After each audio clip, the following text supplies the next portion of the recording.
সম্মানিত উপস্থিতি, আজকে আমার বক্তব্যের বিষয় হলো মদ পানকারী। মদ এমন একটি জিনিস যা মানুষের বিবেককে আচ্ছন্ন করে দেয়। বিবেক আচ্ছন্ন হয়ে গেলে মানুষের হিতায়েত কোনো জ্ঞান থাকে না। এই জন্য আল্লাহ রাসূল সাল্লাল্লাহু আলাইহি ওয়াসাল্লাম বলেছেন, মদ হচ্ছে সকল অশ্লীল কর্মের মূল। মদ হচ্ছে সকল অশ্লীল কর্মের মূল।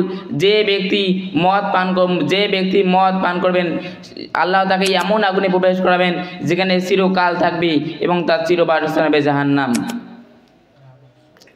আল্লাহ তাআলা অনেত্রে সূরা মায়েদার 90 থেকে 91 নম্বর আয়াতে বলেন, হে ঈমানদারগণ, তোমরা মদ, জুয়া, প্রতিমা, ভাগ্যনিতার এগুলো শয়তানের অপবিত্র কর্ম, তোমরা এগুলো থেকে বিরত থাকো যাতে তোমরা কল্যাণ প্রাপ্ত হও।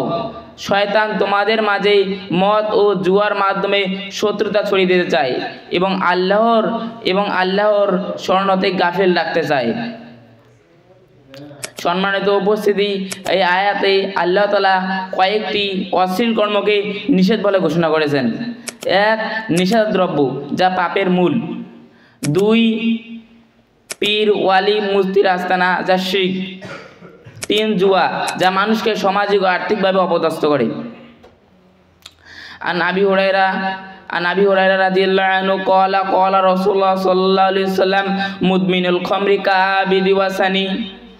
আবু হুরায়রা রাদিয়াল্লাহু আনহু হতে বর্ণিত, তিনি বলেন, রাসূলুল্লাহ সাল্লাল্লাহু আলাইহি ওয়াসাল্লাম বলেছেন, যে ব্যক্তি সর্বদা নেশাদ্রব্য পান করে সে মূর্তি পূজকের অপরাধী। তিরমিজি, হাদিস নং 3655। সম্মানিত উপস্থিতি, এই হাদিস দ্বারা আমরা এই কথা বুঝতে পারি যে আমরা যদি নেশাদার দ্রব্য, খৈনি, বিড়ি, সিগারেট এইসব পান করি তাহলে আমরা ওই ব্যক্তির মতো অপরাধী যে ব্যক্তি নিয়মিত মূর্তি পূজা করে। উসমান রাদিয়াল্লাহু আনহু হতে বর্ণিত, তিনি বলেন, রাসূলুল্লাহ সাল্লাল্লাহু আলাইহি ওয়াসাল্লাম বলেছেন, তোমরা নিশাদ্রব্য সম্পর্কে বেঁচে থাকো, কেননা নিশাদ্রব্য হচ্ছে সকল অশ্লীল কর্মের মূল। যে ব্যক্তি নিশাদ্রব্য সম্পর্কে বেঁচে থাকে না, সে আল্লাহ এবং তার রাসূলের সাথে নাফরমানি করে। আল্লাহ এবং তার রাসূলের সাথে নাফরমানি করার কারণে সে শাস্তির উপযুক্ত হয়।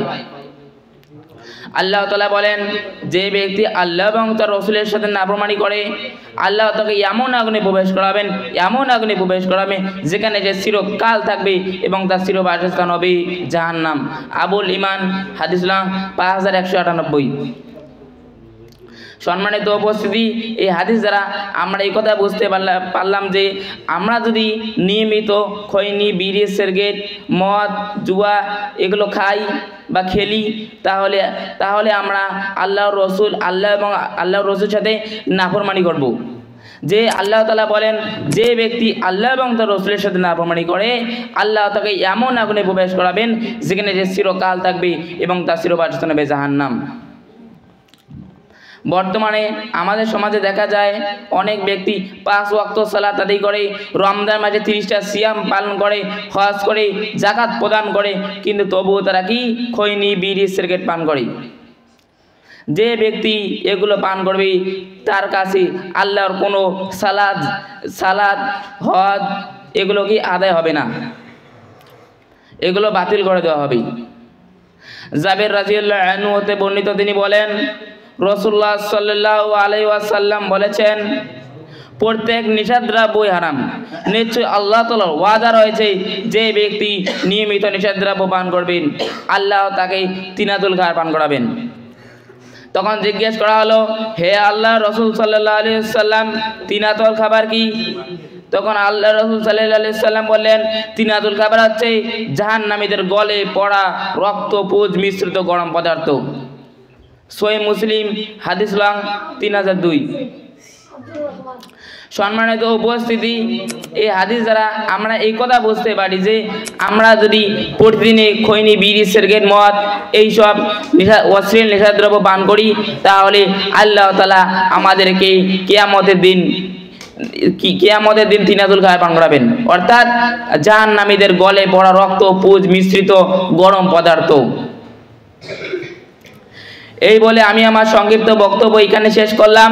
পরিশেষে আল্লাহর কাছে দোয়া করি, হে রব্বুল আলামিন, আপনি আমাদেরকে এই সব নিষিদ্ধদ্রব্য থেকে বেঁচে থাকার তৌফিক দান করুন, আমিন। এবং এই সকল সহিহ হাদিসের উপর আমল করার তৌফিক দান করুক, আমিন। ওমা আলাইনা ইল্লাল বালাগ। আসসালামু আলাইকুম ওয়া রাহমাতুল্লাহি ওয়া বারাকাতুহু।